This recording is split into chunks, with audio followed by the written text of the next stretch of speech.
Hello friends, ಎಲ್ಲರಿಗೆ ನಮಸ್ಕಾರ. Kannada life ಸ್ಟೋರಿನಿಂದ ಪ್ರತಿಯೊಬ್ಬರಿಗೆ ತುಂಬ ಧನ್ಯವಾದಗಳು. Thank you so much universe. ಮದುವೆ ಬಳಿಕ ಹೀಗೆಲ್ಲ ಮಾಡಿದರೆ ಮನೆಯಲ್ಲಿ ದಿನ ಜಗಳವಾಗಬಹುದು.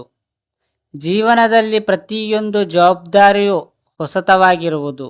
ಅದೇ ರೀತಿ ವಿವಾಹವಾದ ಬಳಿಕ ವೈವಾಹಿಕ ಜೀವನದ ಮೊದಲ ಕೆಲವು ವರ್ಷಗಳು ಹುಡುಗ ಹಾಗೂ ಹುಡುಗಿಗೆ ತುಂಬ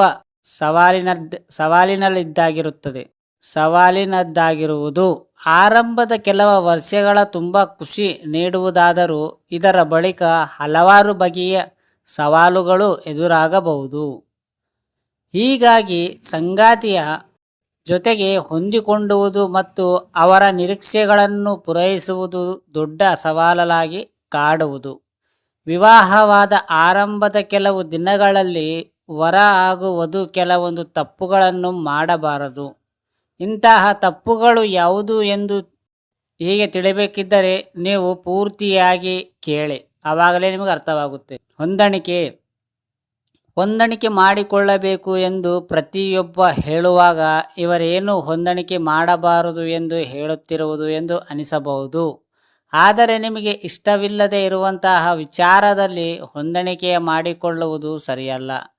ರೊಮ್ಯಾಂಟಿಕ್ ಆಗಬೇಕು ಎಂದು ನಿಮ್ಮ ಸಂಗಾತಿಯು ಬಯಸಬಹುದು, ಆದರೆ ನೀವು ಇಲ್ಲಿ ಇಷ್ಟವಿಲ್ಲದೆ ಇದ್ದರೂ ಅದನ್ನು ಮಾಡಲು ಆಗದು. ನಿಮಗೋಸ್ಕರ ಸಮಯ. ವಿವಾಹವಾದರೂ ಕೂಡ ಕಸಾಗಿತನವೆನ್ನುವುದು ಪ್ರತಿಯೊಬ್ಬರಿಗೂ ಇದ್ದೇ ಇರುವುದು. ಒಬ್ಬರೇ ಕುಳಿತುಕೊಂಡಿರುವುದು, ಟಿವಿ ನೋಡುವುದು, ಸ್ನಾನ ಮಾಡುವುದು ಇತ್ಯಾದಿಗಳ ನಿಮಗೋಸ್ಕರ ಇರುವ ಸಮಯ. ಇದು ದೊಡ್ಡ ವಿಚಾರವೆಂದು ನೀವು ಭಾವಿಸಬೇಡಿ. ಭಾರತದಲ್ಲಿ ಪುರುಷರು ತಮ್ಮ ಪತ್ನಿಯರಿಗೆ ಅವರ ಖಾಸಗಿ ಸಮಯವನ್ನು ನೀಡುವುದು ತುಂಬ ಕಡಿಮೆ. ಹೀಗಾಗಿ ಇಂತಹ ತಪ್ಪನ್ನು ನೀವು ಮದುವೆಯಾದ ಆರಂಭದಲ್ಲಿ ಮಾಡಬೇಡಿ. ಲಘುವಾಗಿ ಪರಿಗಣಿಸುವುದು. ಮದುವೆಯಾದ ಬಳಿಕ ಕೂಡ ಕೆಲವರು ಹೊರಗಡೆ ಸುತ್ತಾಡಬೇಕು ಮತ್ತು ಮೊದಲಿನ ಹಾಗೆ ಇರಬೇಕು ಎಂದು ಬಯಸುವವರು. ವಿವಾಹವಾದ ಹೊಸತರಲ್ಲಿ ಕೆಲವರು ಪತ್ನಿಯ ಜೊತೆಗೆ ಕಾಲ ಕಳೆಯಲು ಬಯಸುವವರು. ಇನ್ನೂ ಕೆಲವರು ಮನೆ ಕಚೇರಿ ಎಂದು ತಿರುಗುತ್ತಾ ಇರುವವರು. ಆದರೆ ಪತ್ನಿಯರು ಕೂಡ ಹೊರಗಡೆ ಹೋಗೋ ಮನಸ್ಸಿರುವುದು ಎಂದು ತಿಳಿಸಬೇಕು. ಧನಾತ್ಮಕತೆ ಗುರುತಿಸಿ. ವಿವಾಹವಾದ ಬಳಿಕ ನೀವಿಬ್ಬರು ಜೊತೆಯಾಗಿ ವಾಸಿಸುವ ವೇಳೆ ಸಂಗಾತಿಯಲ್ಲಿ ಹಲವಾರು ತಪ್ಪುಗಳು ಕಂಡುಬರುವುದು ಸಹಜ. ಇದರಲ್ಲಿ ಹೆಚ್ಚಾಗಿ ನಕಾರಾತ್ಮಕ ಅಂಶಗಳನ್ನು ನೆನಪಿನಲ್ಲಿ ಉಳಿಯುವುದು. ಆದರೆ ನೀವು ಇಂತಹ ಸಣ್ಣ ತಪ್ಪುಗಳು ಮರೆತು ಧನಾತ್ಮಕ ಅಂಶಗಳ ಕಡೆಗೆ ಹೆಚ್ಚು ಗಮನ ಹರಿಸಬೇಕು. ಸಮಾನತೆ ಇಲ್ಲ. ಹೆಚ್ಚಾಗಿ ನವವಿವಾಹಿತರು ಈ ತಪ್ಪನ್ನು ಮಾಡುವರು. ಮನೆ ಕೆಲಸ ಮತ್ತು ಜವಾಬ್ದಾರಿಯಲ್ಲಿ ಸಮಾನವಾಗಿ ಹಂಚಿಕೊಳ್ಳಬೇಕು. ನಿಮ್ಮಿಬ್ಬರ ಕೌಶಲ್ಯಕ್ಕೆ ಅನುಗುಣವಾಗಿ ಕೆಲಸಗಳನ್ನು ಹಂಚಿಕೊಳ್ಳಬಹುದು. ಆತ ಬೇಗನೆ ಮಾಡುವಂತಹ ಕೆಲಸವನ್ನು ನೀಡಿ ಮತ್ತು ನಿಮಗೆ ಇಷ್ಟವಾಗುವುದನ್ನು ನೀವು ಮಾಡಿ. ವಿವಾಹದ ಬಳಿಕ ಸಂಗಾತಿಯು ಮಾಡುವಂತಹ ಪ್ರತಿಯೊಂದು ಕೆಲಸದ ಬಗ್ಗೆ ವಿಶ್ಲೇಷಣೆಯು ಆರಂಭವಾಗುವುದು. ಕೆಲವೊಂದು ಸಲ ತುಂಬ ಗಾಢವಾದ ನಿರೀಕ್ಷೆಗಳನ್ನು ಇಟ್ಟುಕೊಳ್ಳುತ್ತೇವೆ. ಇದರಿಂದ ಸಂಗಾತಿಗಳ ಮಧ್ಯೆ ಭಿನ್ನಾಭಿಪ್ರಾಯ ಬರುವುದು. ನೀವು ಸಂಗಾತಿಯ ಮನಸ್ಸನ್ನು ಓದಲು ಹೋಗಬೇಡಿ ಮತ್ತು ಅವರನ್ನು ಇರುವಂತೆ ಸ್ವೀಕರಿಸಿ. ಅತ್ತೆ ಮಾವಂದಿರು. ನಿಮಗಿಬ್ಬರಿಗೆ ಅತ್ತೆ ಮಾವಂದಿರು ಖಂಡಿತವಾಗಿಯೂ ಇಷ್ಟವಾಗುವುದಿಲ್ಲ. ಅವರನ್ನು ಗೌರವಿಸಿ, ಆದರೆ ಕಡೆಗಣಿಸಬೇಡಿ. ಸಂಗಾತಿಯವರ ಪೋಷಕರ ಬಗ್ಗೆ ಪ್ರೀತಿ ಇರುವುದು ಮತ್ತು ನೀವು ಅವರೊಂದಿಗೆ ಹೊಂದಿಕೊಂಡು ಹೋಗಬೇಕು. ಅವರನ್ನು ಕಡೆಗಣಿಸಿದರೆ ಆಗ ಇದರಿಂದ ಹಲವಾರು ಸಮಸ್ಯೆಗಳು ಬರುವುದು. ಮೆಸೇಜ್ ಮತ್ತು ಕರೆ.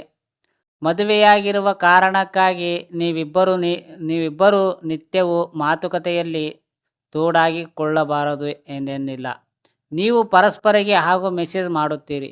ಮನೆಯಿಂದ ಹೋದ ಬಳಿಕ ಮಾತ್ರ ರಾತ್ರಿ ಮನೆ ಬರುವಾಗ ವಿಳಂಬವಾದರೆ ಆಗ ಕೂಡ ನೀವು ಮೆಸೇಜ್ ಮಾಡಿ.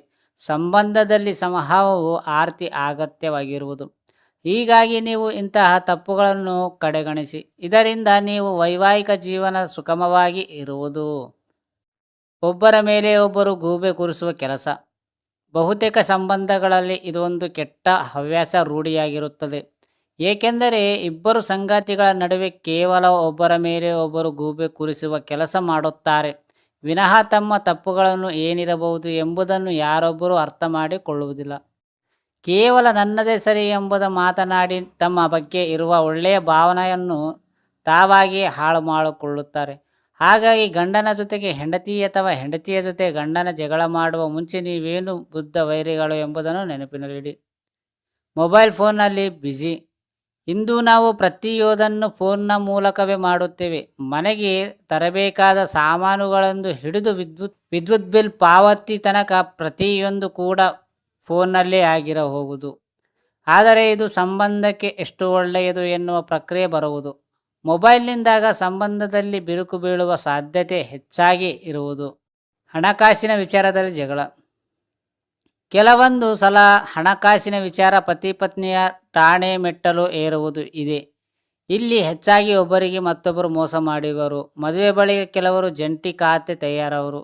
ಇದು ಕೆಲವೊಂದು ಸಲ ಹಲವಾರು ಲಾಭಗಳನ್ನು ನೀಡಿದರೂ ಸಂಗಾತಿಯ ಎಲ್ಲ ಹಣವನ್ನು ಲಪಾಟಾಯಿಸಿ ಮೋಸ ಮಾಡುವ ಸಾಧ್ಯತೆ ಇದೆ. ಪತ್ನಿಯ ಹಣದಿಂದ ಪತಿಯು ಕೆಟ್ಟ ಅಭ್ಯಾಸಗಳಿಗೆ ಖರ್ಚು ಮಾಡಬಹುದು ಮತ್ತು ಬೇರೆ ರೀತಿಯ ಸಾಲದಲ್ಲಿ ಕೂಡ ಆತ ಸಿಲುಕಬಹುದು. ನಂಬಿಕೆಯನ್ನು ಇಟ್ಟಿರುವ ವ್ಯಕ್ತಿಗೆ ಮೋಸ ಮಾಡುವುದು ದೊಡ್ಡ ತಪ್ಪು. ಇದು ಸಂಬಂಧದಲ್ಲಿ ದೊಡ್ಡ ಬಿರುಕು ಮೂಡಿಸಬಹುದು. ಅರ್ಥ ಆಯ್ತಾ ಫ್ರೆಂಡ್ಸ್? ಈ ಸ್ಟೋರಿ ಕೇಳಿದ ಪ್ರತಿಯೊಬ್ಬರಿಗೆ ತುಂಬ ಧನ್ಯವಾದಗಳು. Thank you so much universe.